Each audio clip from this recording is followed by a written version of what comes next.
அனைவருக்கும் வணக்கம். இந்த வீடியோ பகுதியில் நம்ம பார்க்க போறது நாளை சித்ரா பௌர்ணமி 12/5/2025 அன்னைக்கு மாலையில நிலவோட ஒளியில இந்த ஒரு பொருளை வைத்து வணங்கி பாருங்க. நீங்க கேட்கக்கூடிய விஷயம் உங்களோட விருப்பங்கள் அனைத்துமே நிறைவேற ஆரம்பிக்கும். சித்திரை மாதத்துல வரக்கூடிய சித்ரா பௌர்ணமி மிக சிறப்பான ஒரு புனிதமான நாளா கருதப்படுது. இந்த புனிதமான நாள்ல நம்மளோட பாவங்களை எழுதக்கூடிய சித்திரகுப்தரை நம்ம வணங்கும் போது நம்மளோட பாவங்கள் நீங்க ஆரம்பித்து கர்ம வினைகள் குறையும் அப்படி ஐதீகம். கர்ம வினை குறைஞ்சா என்ன நல்லது அப்படின்னு கேட்டீங்கன்னா, நம்ம எடுத்து இந்த பிறவிக்கான காரணமே நம்மளோட பாவங்களை நம்ம போக்குறதுக்காக தான்.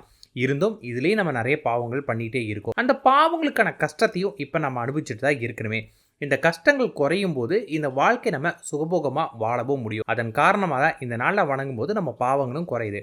மற்றும் இந்த நாளில் நீங்க உங்க குலதெய்வத்தை வழிபாடு மேற்கொள்ளலாம். குலதெய்வ வழிபாடை மேற்கொள்ளும் போது நம்மளுடைய விருப்பங்கள் எதுவாக இருந்தாலும் நிறைவேறும். குலதெய்வ கோயிலுக்கு போக முடியலைங்கன்னா வீட்டிலே வழிபாடு பண்ணுங்க. சிவபெருமான் முருகப்பெருமான வழிபாடு பண்றதும் நல்ல பலன் நமக்கு கிடைக்கும். சிவபெருமான் வரைந்த சித்திரத்துல இருந்து உயிர் பெற்றவர் தான் சித்திரகுப்தர். சித்திரகுப்தரை பாத்தீங்கன்னா சித்திர புத்தர் அப்படின்னு சொல்லுவாங்க. சித்திரை மாதம் இவர் வந்தனால சித்திரகுப்தருக்கு உகந்த மாதமாவே இந்த சித்திரை மாதம் கருதப்படுது. இன்னைக்கு காலையில், அதாவது பௌர்ணமி அன்னைக்கு இன்னைக்கு காலையில எழுந்து வீட்டு வாசலை நல்லா சுத்தம் செஞ்சு மாக்கோலம் இடணும். பௌர்ணமி பூஜை செய்யக்கூடிய இடத்துல பாத்தீங்கன்னா ஒரு ஆள் அமர்ந்திருக்கிறது போல சித்திரகுப்தருக்கு உருவமாலை மாக்கோலை செஞ்சு நீங்க வழிபாடு பண்ணீங்க அப்படின்னா உங்களுடைய பாவ கணக்கு குறைய ஆரம்பிக்கும். அதே போல அவரோட திருக்கரத்துல பாத்தீங்கன்னா எழுத்தாணி இருக்கிறது போலவும் பண்ணுவாங்க. அப்படி பண்ண முடியாதவங்க பாத்தீங்கன்னா முருகப்பெருமானோட படத்தை வைத்து கூட நீங்க வழிபாடு மேற்கொள்ளலாம். சித்ரா பௌர்ணமி நாள்ல நீங்க செய்யக்கூடிய நல்ல விஷயங்கள், அதாவது யாரையுமே பாத்தீங்கன்னா தப்பா பார்க்கக்கூடாது, தவறான சொற்கள் சொல்லக்கூடாது, பொறாமப்படக்கூடாது. இப்படி இருந்தா உங்களுடைய பாவ கணக்கு குறைய ஆரம்பிக்கும். மற்றும் இந்த நாள்ல கோவில்ல இருக்கக்கூடிய கிரிவலத்துக்கு போறது ரொம்ப ரொம்ப புண்ணியம் கொடுக்க ஆரம்பிக்கும். மற்றும் புனித நீராடுறது, ரொம்ப ரொம்ப முக்கியமான தான தர்மங்கள் பண்றது, இது மாதிரியான பரிகாரங்கள் செஞ்சா நமக்கும் நம்ம குடும்பத்துக்கும் ரொம்ப நல்லதா இருக்குமே. சித்ரா பௌர்ணமி அப்படிங்கிறது விரதம் இருந்து சாப்பிடாமல் இருக்கலாம், அல்லது எனக்கு உடம்புல கொஞ்சம் பிரச்சனைகள் இருக்கு அப்படிங்கிறவங்க பாத்தீங்கன்னா சிறு உணவுகளை நீங்க எடுத்துக்கலாம். மனதார சித்திரகுப்தரை வணங்கி இந்த விரதத்தை தொடங்கணும். அப்ப முழு பலன் கிடைக்க ஆரம்பிக்கும். சில பேர் நான் சித்திரகுப்தரை விட எனக்கு சிவபெருமான் பிடிக்கும், நான் சிவபெருமானை வணங்கட்டுமா அப்படின்னு கேட்காதீங்க. ஏன்னா இந்த நாள் சித்திரகுப்தருக்கான நாள். அவரை வணங்கும் போது அதுக்கான பலன் முழுமையா நமக்கு கிடைக்கும். மற்றும் இந்த நாள்ல பாத்தீங்கன்னா ஆன்மீக தலங்களுக்கு செல்றது ரொம்ப பலன் உங்களுக்கு கிடைக்கும். நிறைய பேர் பாத்தீங்கன்னா இந்த நாள்ல தான் திருவண்ணாமலை போவாங்க, கிரிவலம் செய்வாங்க.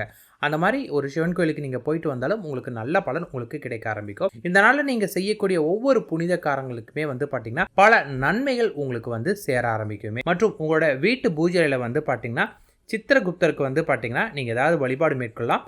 அதே போல் சித்திரகுப்தர் படலாங்க விநாயகர் படத்தையும் வைக்கலாம். அவருக்கு பாத்தீங்கன்னா சக்கரை பொங்கல், வெண்பொங்கல் படையிலிட்டு ஏதாவது ஒரு 2 காய்கறிகள் வைத்துட்டு இந்த பருப்பு, தயிர் இது மாதிரி மத்தால கடையப்பட்ட உணவுகள் வைத்து நீங்கள் வழிபாடு மேற்கொண்டீங்க அப்படின்னா நம்மளோட பாவங்கள் மலையளவு இருந்தாலுமே அது கடுகளவு சிறுத்து புண்ணியமாக நமக்கு பெருகும் அப்படின்னு குறிப்பிட்டிருக்காங்க. இந்த நாள் மாலையில் நம்ம பாத்தீங்கன்னா சந்திர பகவான் வழிபாடை மேற்கொள்ளணும். ஏன்னா சந்திர பகவானுக்கு மாலையில் ரொம்ப சிறப்பான ஒன்றாவே இருக்கும். இதுக்கு ஒரு தாம்பளத்தட்டு ஒன்று எடுத்துக்கோங்க. அதில் பார்த்தீங்கன்னா கொஞ்சோண்டு மல்லிகைப்பூ மற்றும் கொஞ்சம் பச்சரிசி பரப்பிட்டு பார்த்தீங்கன்னா நிலவு உதயமாகும் போது பார்த்தீங்கன்னா அந்த தாம்பளத்தட்டை அப்படியே எடுத்து நிலவுக்கு முன்னாடி காட்டிட்டு முதல்ல கற்பூர ஆரத்தி காட்டிட்டு இந்த தாம்பளத்தட்டில் கொஞ்சம் அரிசி எடுத்துட்டு ஓம் சந்திராய நமக, ஓம் சந்திராய நமக, ஓம் சந்திராய நமக அப்படின்னு 3 முறை சொல்லிட்டு அரிசி கொஞ்சம் எடுத்து நம்ம பார்த்தீங்கன்னா நிலவு பார்த்து போடுற மாதிரி போட்டுட்டு மல்லிகை பூவும் எடுத்து கொஞ்சம் நிலவு பார்த்த மாதிரி போட்டுட்டு குடும்ப உறுப்பினர்கள் அனைவருமே நிலவை பார்த்து வேண்டிட்டு அடுத்தது பார்த்தீங்கன்னா நேராக உங்கள் பூஜையில் நேராக வீட்டுக்கு பார்த்தீங்கன்னா சந்திர பகவானுடைய காயத்ரி மந்திரத்தை ஒரு 3 முறை சொல்லிட்டு நீங்கள் உங்கள் வேலையை பார்க்கலாம். எனக்கு ஏதாவது ஒரு வேண்டுதல் இருக்குங்க, எனக்கு ஏதாவது ஒரு ஆசைகள் இருக்குது நிறைவேறணும் அப்படின்னா அங்கே தியானமாக அமருங்க.